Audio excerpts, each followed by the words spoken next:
好多老友記閒時聽我講易經，成日會問同一個問題：飛哥，人嘅命運、身體嘅元氣、屋企嘅福氣，究竟係靠風水擺設，定係自身日常起居調養？好多人一聽命理二字，即刻聯想到八字排盤、拜神改運，買好多風水擺件擺屋企，花金錢又費心神，到頭來身體仲係時常疲勞，家裏細路嘈，夫妻拗撬，做嘢又總係諸多阻滯。其實唔係命理講嘅嘢唔靈，而係大家捨近求遠，忽略咗最貼身、每日都可以把握嘅時辰氣運。易經係辭有云：一陰一陽之謂道，天地間每日12個時辰，陰陽五行輪流轉，人體12經絡，跟住天地氣機同步起落。你每日幾多點起身，就決定咗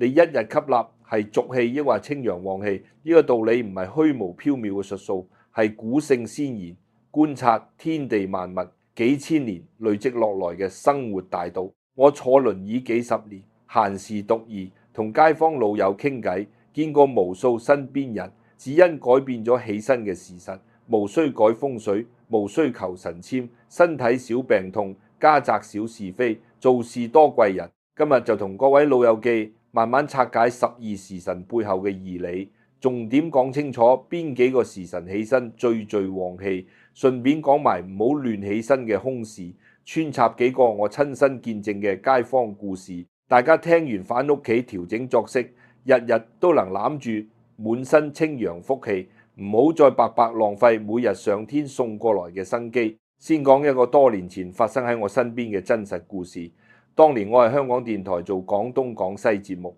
每個禮拜都會有街坊上來同我傾偈問義理。有位60幾歲嘅陳伯，退休前做地盤管工，打拼幾十年，落一身勞損，退休之後反而日夜顛倒，成日凌晨1、2點先捱眼瞓，朝早11、2點先肯起床，一開門見到太陽都覺得頭暈，成日話心口翳悶，手腳冰凍，屋企仲日日唔安寧，個仔做生意次次蝕本，新抱同佢老伴日日為咗家務拗撬。陳伯拎住自己八字過來問我，話係唔係自己命格大煞，抑或屋企風水有問題，想請師傅重新擺陣改運。我當時同佢細細傾，冇急住睇八字，反而問佢每日作息。一聽到佢日夜顛倒，日頭瞓覺，夜晚捱夜，即刻同佢講：你唔好急住花錢改風水，你最大嘅阻滯唔係命，唔係屋企格局，係你每日起身嘅時辰，完全逆咗天地陽氣。易經講：日出則陽升，日落則陰壯。你日頭閉門大睡，將天地間最純淨嘅清陽全部推走；夜晚陰氣最盛之時，你仲醒住，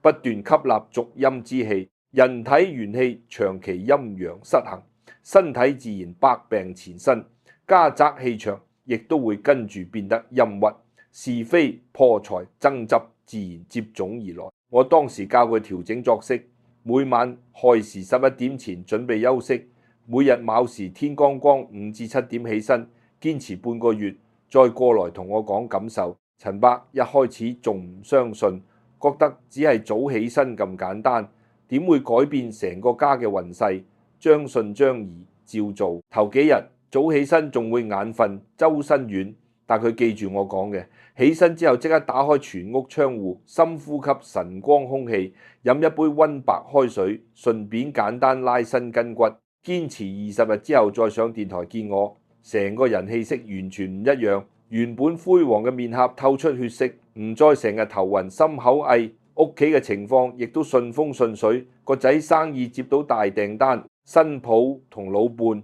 亦都唔再時常拗撬。陳伯當時仲話，只係早起身2個鐘頭，好似成個家嘅陰氣一掃而空，門口成日有人上門送好消息。呢個故事並唔係什麼神蹟，只係順應12時辰氣運帶來嘅改變。好多老友記以為旺運要靠外來之物輔助，誰不知自身起居先係調和陰陽、積攢福氣嘅根本。人同天地係一體，12時辰對應12地支、12經絡、5行生克。你起身嘅一刻就係人體同天地氣機交換嘅開端。吸到陽氣，一日元氣充盈，貴人財氣平安，跟住到吸到足陰，一日心神煩亂，病痛是非破財隨之而來。今日我就由易經基礎12時辰陰陽流轉講起，逐一拆解每個時辰嘅氣場屬性，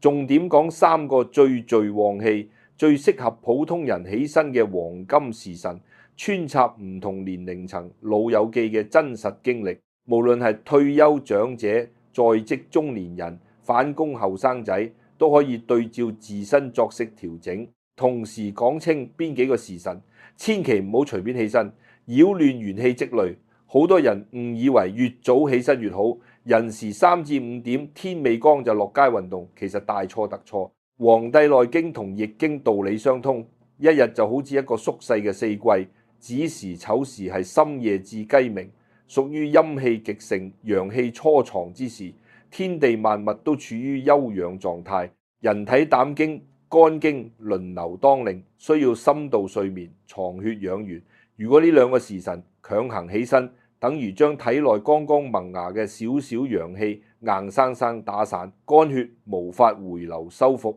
長期落來面色暗沉、脾氣暴躁、睡眠淺薄，屋企亦都容易多口舌爭執。我相交幾十年嘅中醫老友同我講過好多臨床個案。好多長者凌晨1、2點失眠，爬起身坐客廳，久而久之高血壓、心臟不適接踵而來，屋企細路亦都變得性格暴躁。究其根本就係擾亂肝經修復之時，吸納過重陰濁氣，身體氣場虛弱，自然抵擋唔住各種煩惱病痛。跟住落來人時，亦即凌晨3點至5點，雞鳴平淡，陰氣慢慢退散，陽氣先至開始緩緩萌生。呢個時辰肺經當令，負責將一夜修復好嘅氣血輸送到全身。易經屯卦有云：屯者，萬物始生而未通。呢個時辰嘅陽氣只係一點嫩芽，極其脆弱，輕輕一碰就會截斷。呢個時辰適合熟睡，千祈唔好隨便起身打擾。好多退休老友記覺得自己瞓唔着，人時就落樓散步運動，短期覺得空氣清新，長期就會耗損初生肺氣，容易氣虛、咳嗽、手腳無力。有位李婆婆74歲，每日凌晨4點就起身落公園打太極，堅持2年之後，成日氣喘、行路無力，冬天特別容易感冒。後來聽我勸，改到某時5點半之後先起身，瞓多1個鐘頭，短短3個月，氣喘明顯減輕，體質硬朗好多。呢個就係唔識順應時辰陽氣帶來嘅對比。好多人誤解早起身就係好，忽略咗陽氣都有強弱之分。嫩芽階段唔適合強行打擾，一定要等到卯時，日出東方，陽氣大盛，先至係天地清氣最純正、最適合人體開啟一日元氣嘅時辰。呢個亦都係我今日第一個重點講嘅旺氣起身時辰。卯時早上5點至7點，對應地支卯木，五行屬小陽木氣，主生發、主清靜、主貴人緣。易經震卦對應卯時，震為雷，雷動則萬物甦醒，太陽破曉而出，一夜累積嘅濁氣、陰氣全部被晨光驅散，天地間流轉嘅全部係新生木氣，木主人，亦主人際貴緣。呢個時辰起身，人體大腸經當令，正好配合天地生發之氣，排出體內一夜積攢嘅毒素濁氣，一內一外同步排濁納清，元氣自然一日充沛。再講街坊周先生嘅故事，40幾歲做文職，長期壓力大，事業停滯，身邊小貴人相助，每日8點先捱眼，瞓起身趕住返工，從來唔開窗，日日有心無力，夫妻亦常為銀錢爭執。後來聽我建議，每晚10點半休息，卯時6點起身，開窗透氣，樓下散步20分鐘，再煮早餐，堅持1個月，佢頭腦變得清醒，難傾，客戶主動合作，上司予以升職，夫妻拗撬亦大幅減少。究其義理，卯木生發，陽氣通透，人體氣場乾淨，待人接物心平氣和，貴人自然願意親近。居家而言，卯時開門迎晨光，將清陽旺氣引入屋宅，驅走屋內一夜陰濁。家宅明亮順暢，自然少是非，多財祿。好多退休長者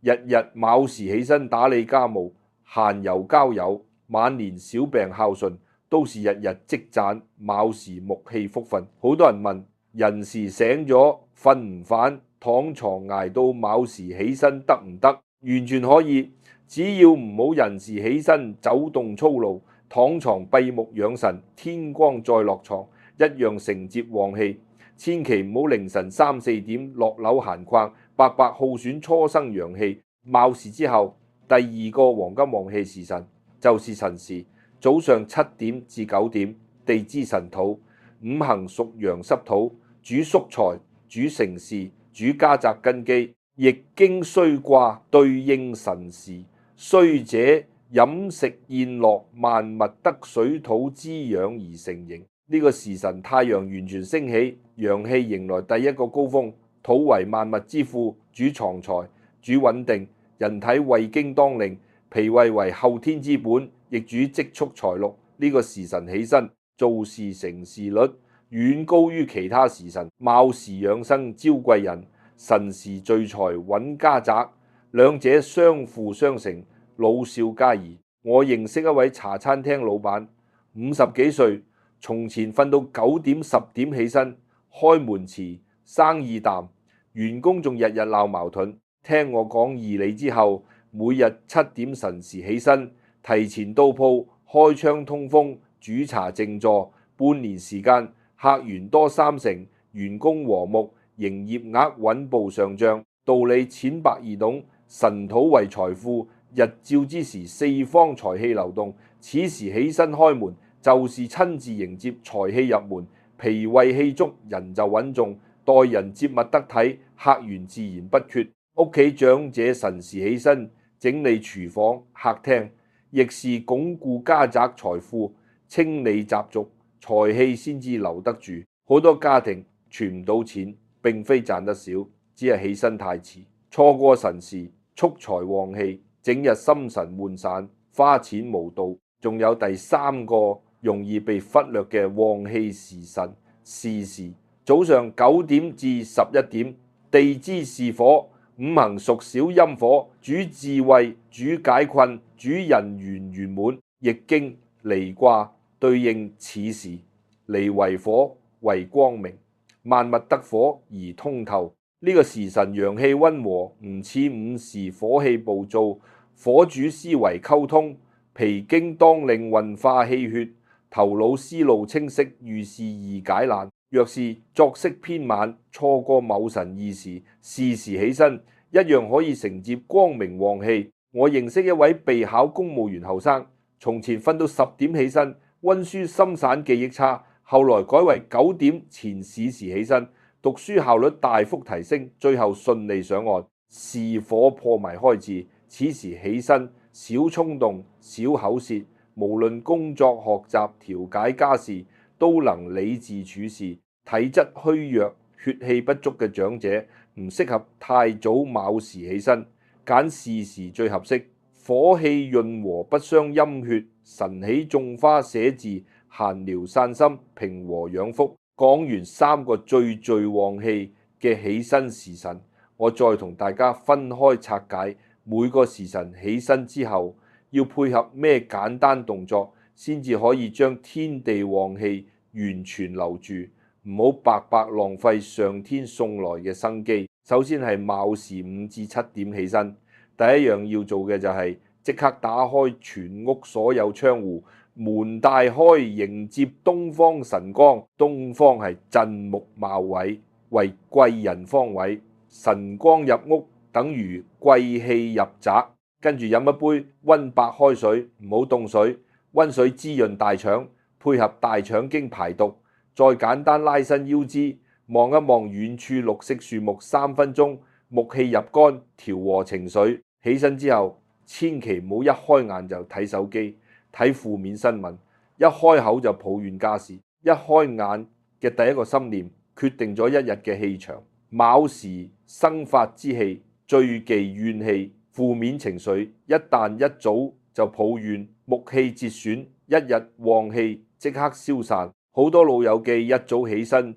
就同老伴拗撬，怪細路唔聽話，怪天氣唔好，白白浪費咗卯時貴人氣。第二係辰時7至9點起身，起身之後第一件事就係整理屋企、客廳、廚房。廚房係一家財庫，辰土畜財，呢個時辰打理廚房，擦乾淨爐頭，擺整齊碗碟，等於整理自身財富。跟住一定要食一頓溫熱早餐，粥麵包子皆可，千祈唔好空腹捱到中午。胃經辰時當令，空腹會損傷後天財祿根基，長期唔食早餐，脾胃虛弱，儲錢困難，身體亦都容易出腸胃毛病。做生意嘅朋友，辰時起身，記得第一時間打開鋪頭大門，擺整齊門前貨品，迎接四方財氣入鋪。第三係巳時9至11點起身，起身之後可以靜坐5分鐘，深呼吸，調和心火，火主思維。靜心之後再處理一日要事，唔好一開眼就急於做決定，同他人爭執。巳火雖係溫和光明之火，但過度急躁會令火氣上衝，容易頭痛、心口煩躁。長者巳時起身，適合種植花草、書寫毛筆字，靜養心火，令家中氣場溫潤和睦。講完三大旺氣起身時辰，我再講對應晨起小動作，牢牢留住天地旺氣，唔好浪費天賜生機。卯時起身，第一件事打開全屋門窗，迎東方神光。東方為貴人方位，神光入宅即是貴氣入屋。隨後飲一杯溫白開水，配合大腸經排毒，簡單拉伸望綠色景物3分鐘，調和肝氣。切記唔好一開眼就殺手機，睇負面資訊，抱怨家事，一早心生怨氣，直接折損一日，生發木氣，旺氣盡散。辰時起身，務必先整理廚房客廳，擦拭爐頭，擺整齊餐具，打理自身財富，且必須食溫熱早餐，絕對唔好空腹捱到中午。胃經辰時當令，空腹傷脾胃，損後天財祿。長期唔食早餐，脾胃虛弱，一世難積錢。做生意之人，辰時起身，及時開門迎客，接引四方財氣。巳時起身，先靜坐5分鐘，調和心火。靜心之後再處理要事，切勿醒來即刻爭執，做重大決定急躁上火，會令心氣紊亂，招惹煩心小事。長者晨起靜心養火，全屋氣場都會溫潤和睦。隨後同大家講禁忌時辰，呢幾個時間千祈唔好隨便起身，耗盡自身福氣。首先，子時23點至凌晨1點，丑時1點至3點，陰氣極盛，肝膽經修復藏血。除看病就醫外，切勿起身活動。好多後生只是熬兒刷手機，就算日頭補覺都補唔回流失肝血，面色暗沉，易招小人。屋企陰氣堆積，雜事不斷。午時11點至13點，陽氣由盛轉衰，陰陽交戰，氣場動盪，適合小氣養心。切勿熟睡中突然起身，奔波勞碌，容易心神不寧，招惹口舌是非。未時13點至15點，屬土之氣厚重，此時起身，全日清陽旺氣已散，做事拖拉，收穫寥寥。辛酉時日落之後，陽氣收斂，戌亥時入夜休養。呢啲時間只適合短暫起身處理雜事，絕對唔可以做一日起始作息，日夜顛倒，逆天而行。命格再好，都會逐年耗損福運，身體、家運、財運都會一路走低。好多夜班老友擔心夜晚返工無法，日間起身是不是永遠攬唔到旺氣？其實天地有大氣運，人體有小氣運，夜班人士無需焦慮，守2個規則即可調和氣場。第一，下班休息，拉口遮光窗簾，模擬黑夜環境，讓肝膽正常修復。第二，睡醒起身，開窗開燈半個鐘，用人造陽氣彌補晨光，飲溫水拉伸排毒，每星期至少2日，順應日間作息保養，就唔會氣弱招殺。亦有長者人時固定醒來，輾轉難眠，呢個無大礙，只要躺床靜心安神，唔玩手機，唔胡思亂想，捱到卯時再起，唔會耗損元氣。最怕醒來即刻落街買菜運動，長期必定氣虛多病，肝血不足，容易半夜早醒。睡前飲少許紅棗溫水補血，就能改善睡眠。我年輕時聽鄉下易學老先生講過一則舊時真人故事，鄰近2戶人家，家境戶主年紀一模一樣。左戶每日卯時起身耕田掃屋，為人厚道，日日承接木器貴器，幾年間田地豐收，仔女讀書聰慧，家宅興旺。右戶懶惰成性，日日是時先起身，醒來滿口抱怨，田地敷衍打理，一家人懶散易怒，年年收成微薄，家中爭執不斷。數十年下來，兩家命運天差地別。老先生話明，非上天偏心，只係一戶順陽積福，一戶逆陽耗福。呢個道理放到現代完全適用。現代人有電燈網絡，都逃唔過天地陰陽時辰規律。好多老友不惜重金報風水，買招財擺件，卻日日睡到日中起身，一早滿腹怨氣。再好風水都留不住旺氣財氣。易經從不是定命之書，而是順天修身之學。調整起身時辰係最平價最有效嘅改運方法，唔使花錢，唔使祈福，日日順時立陽，自然身體安康，家宅和睦，貴人常伴，財祿漸積。好多長者到咗退休年紀，最渴求嘅不外乎3樣嘢：身體硬朗，少病痛；屋企和睦，少爭執；手頭寬裕，唔使憂銀錢。呢3樣福分，全部都可以透過調整起身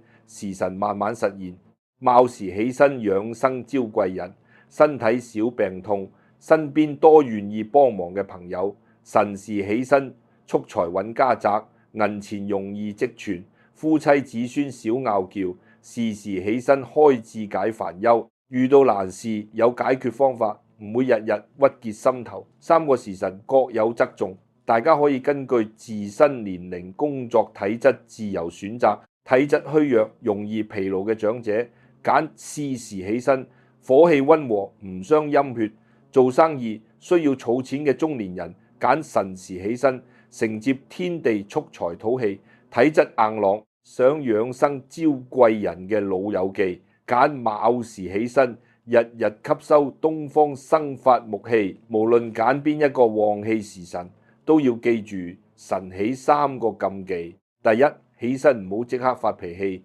抱怨一早就生怨氣，節損全日陽氣。第二，起身唔好空腹挨餓，辰時胃經當令，空腹損財損身。第三，起身唔好閉門閉窗，唔通風則濁氣滯留屋內，旺氣無法入宅。只要避開呢3樣禁忌，配合對應時辰簡單動作，堅持1個月，就能夠明顯感受到自身氣場變化，面色潤澤，心態平和，家事順遂。最後亦都同各位老友記講一句心底話，易經講積善之家必有餘慶。順時起居只係調和自身氣場嘅基礎，真正長久嘅旺氣仲要搭配為人處世嘅善心。每日早起之後，待人多1分包容，少1分計較；對老伴多1分體諒，對晚輩多1分寬容，對鄰居多1分幫助。內心常存溫柔善意，